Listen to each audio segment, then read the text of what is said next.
would like to share with you an experience I had about 10 years ago, give or take.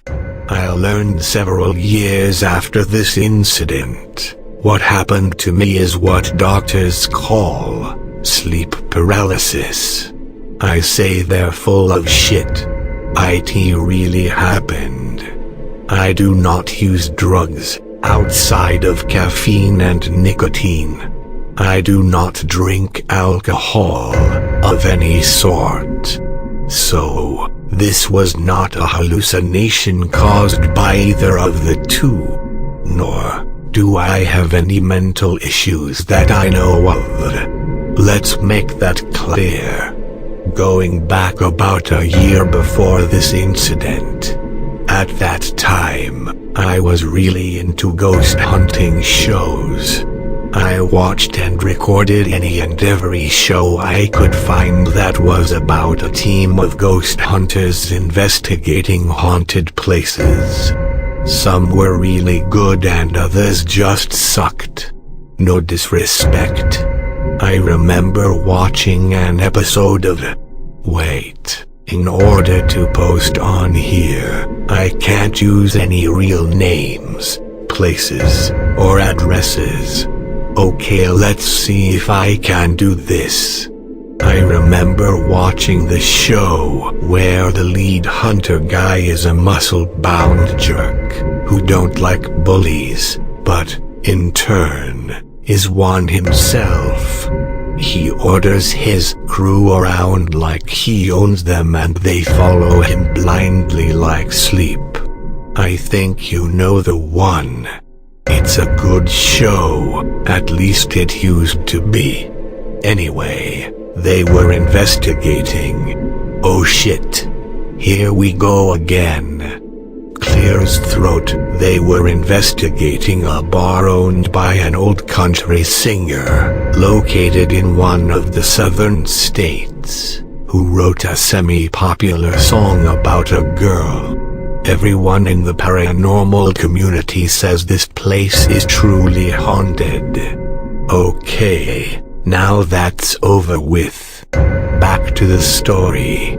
They were down in the basement, I think. It's been a while since I seen it, and to this day, is the only episode of that show I will never watch again.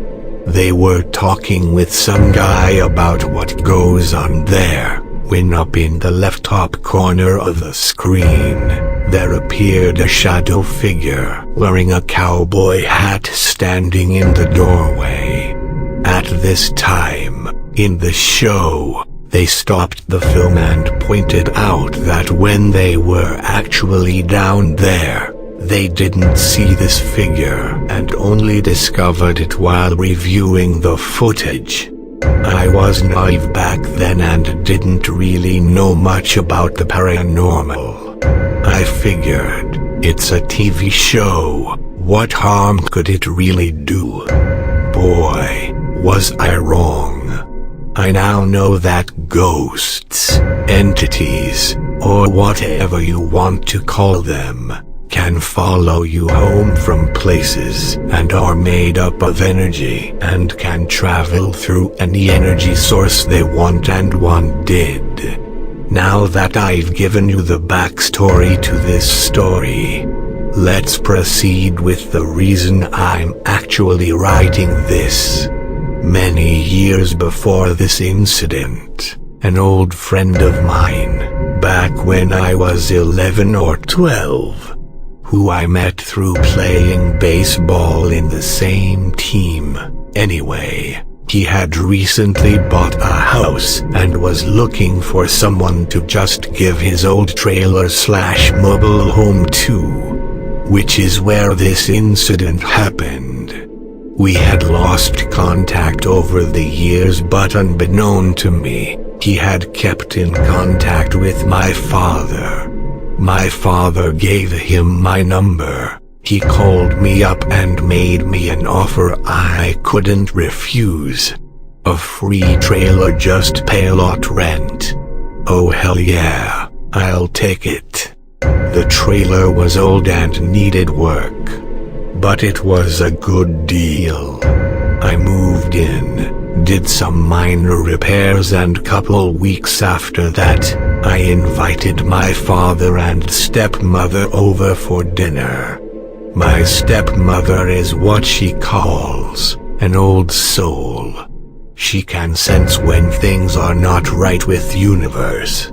She took one look at the place and said, "There's bad juju here, I don't like it."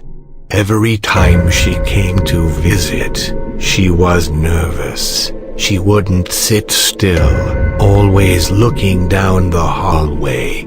She eventually stopped coming. She said it was too thick for her. Whatever that meant. I just thought she was nuts. I now know she's not. I lived there for many years, had some strange things happen. Seeing apparitions out of the corner of my eye, voices, cold breezes, etc. I just chalked it up to bad lighting, outside noises, insulation issues. Some rational explanation, until that night. The night that changed my whole belief systems forever. The night I will never forget.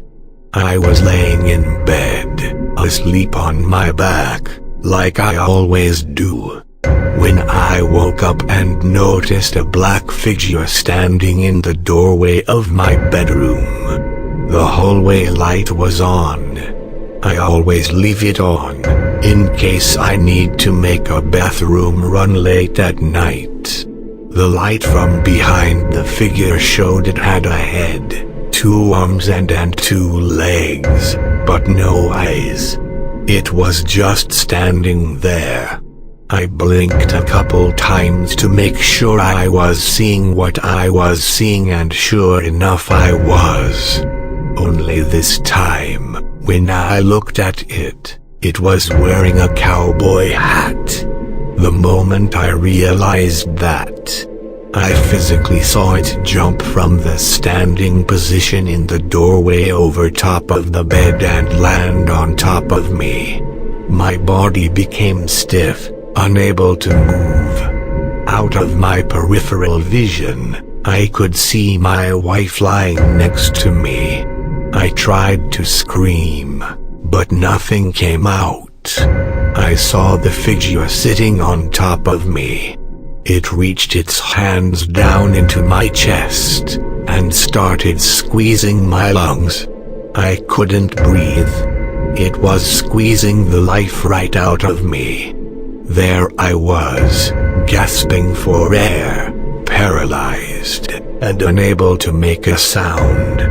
Just when I thought I was about to die, a series of intensely bright white lights started flashing all around the room, like a strobe light on steroids.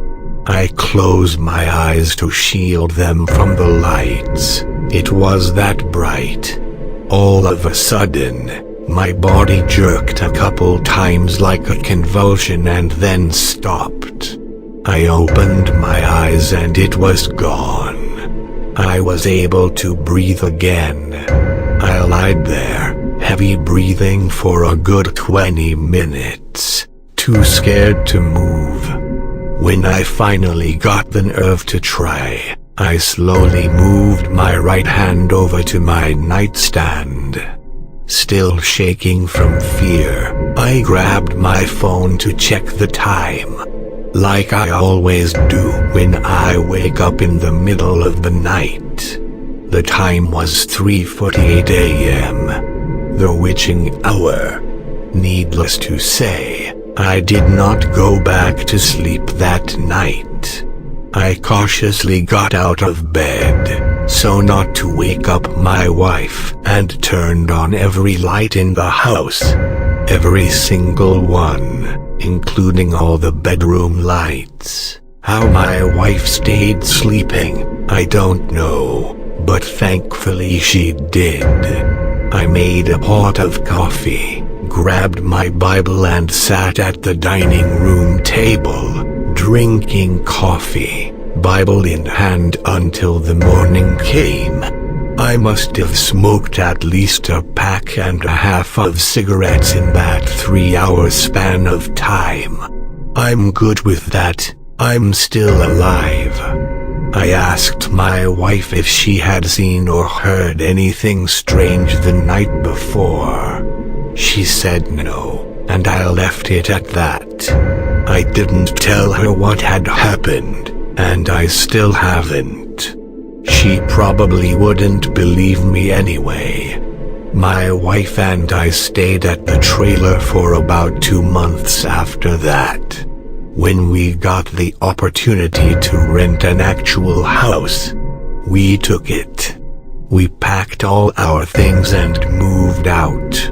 On the last day we were ever at that trailer, my wife had left the vacuum in the back bedroom, where this experience happened. She asked if I would go get said vacuum, and I agreed. Upon entering the room, a weird sense of dread fell over me, and something inside of me told me I needed to get out of there quick. I grabbed the vacuum, ran down the hallway and out the front door as fast as I could, slamming the door behind me. I then turned around and yelled, "You want this place? You can have it. I'm gone." My wife looked at me like I lost my mind. My father and stepmother helped us move, along with some friends.